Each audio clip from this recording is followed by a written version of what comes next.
Hey, I am with Aaron Brock, who works at the Missoula Foodbank. I was wondering, Aaron, could you give a little rundown on yourself and the organization and kind of some of the things you guys provide? Sure. So my name's Aaron Brock. I'm the executive director for Missoula Food Bank and Community Center. I've been in this role for about 6 years, but I've worked for the food bank on and off since 2003. So long time here. I love the food bank. We operate a couple different programs.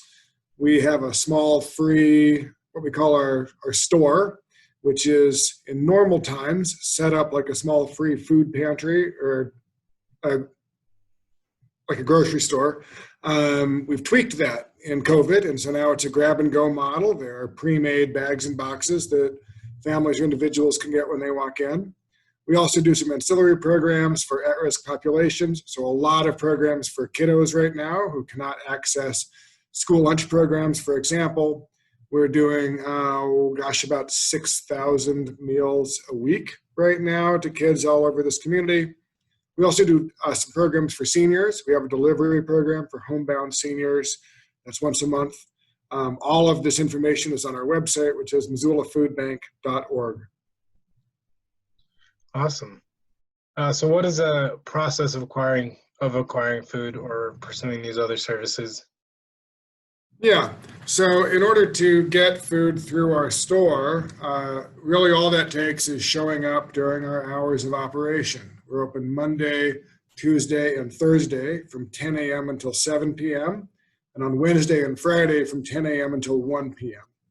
And so in non-COVID times, and again, we're hoping to return to that sort of normality at some point, there's a little intake process. There are no qualifications to use the food bank, but we do collect some information so that we have some demographic data about what need looks like in our community. A volunteer explains how the food bank works. You get a shopping cart, you get a shopping list based on your family size. Right? A family of 5 takes more food than a single individual does.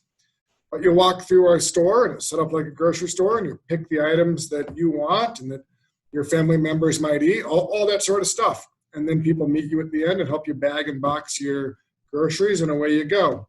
I don't know how quickly we'll return to that. And so in the midst of this pandemic, that's really a much shorter process. You walk through our doors, a volunteer just asks you some very basic information. We're asking what your name is, the number of folks in your household, the number of people who are over 60, and the number of people who are under the age of 18. That's all the information we're taking.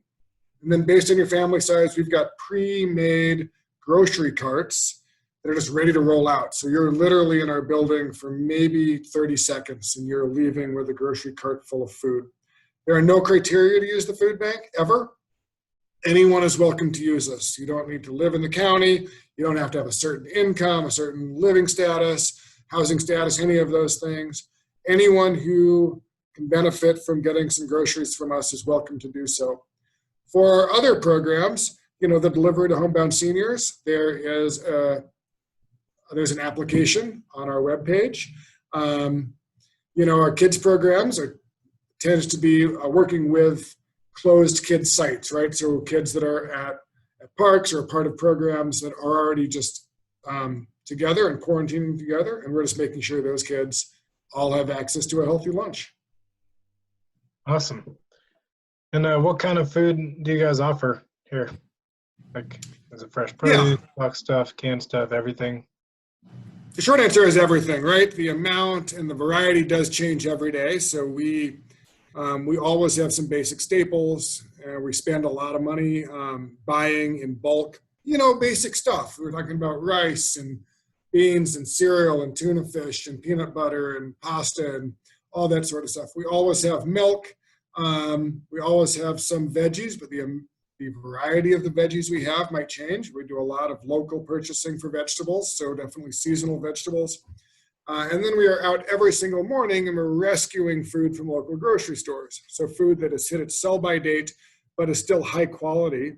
We go through it, we make sure it's high quality, we get it out on our shelves. And so some days, hey, we might have a lot of yogurt. The next days we don't, but like the next day there's oh, I don't know, cheese or whatever. And so every day is a little bit different at the food bank, but I would say that for, by and large, we have the staples here. We have the basic things that people are getting when they're going to a grocery store, and the quality of our food is high. We have good food here. Sounds like a very good comprehensive system.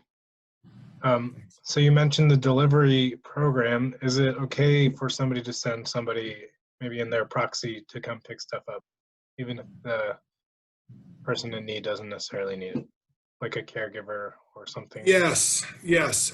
We are in the business of breaking down barriers everywhere we can find them. And so the reality is what that means is that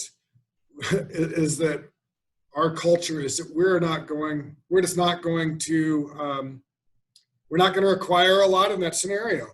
If you walk through the doors and you say, hey, I'm a caregiver for this other person, we need to get them some groceries, the answer is going to be yes 100 times out of 100. And you don't need a note from them, and you don't need to bring a copy of their driver's license. It's nice if you can do those things sometimes, but the reality is we're just not going to send somebody away without the groceries that they've come to get. And it doesn't even matter if it's for them, someone who shows up to pick up food for someone they're providing care for. Easy, that happens every day. I suppose, would you like us, if we do that, to bring the demographic information of those people, ideally, or?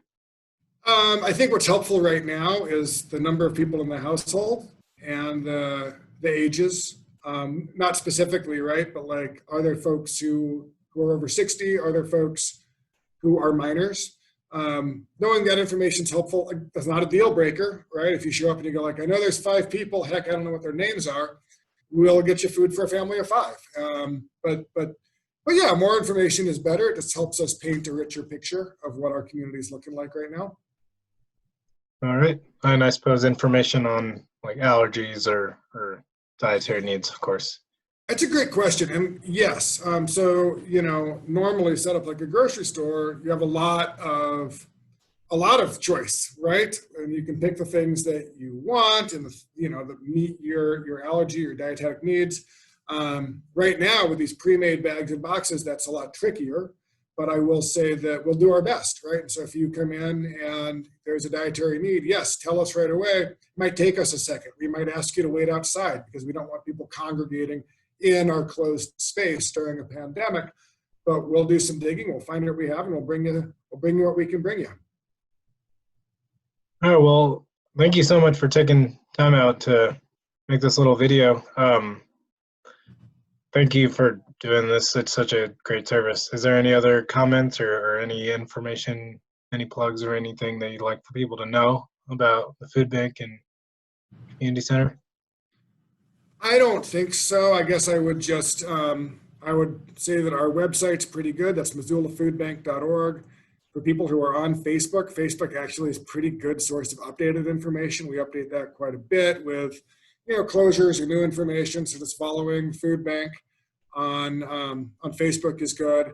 Our phone number is 549-0543. So give us a call if you have any questions. Thank you, Minaj. Thank you.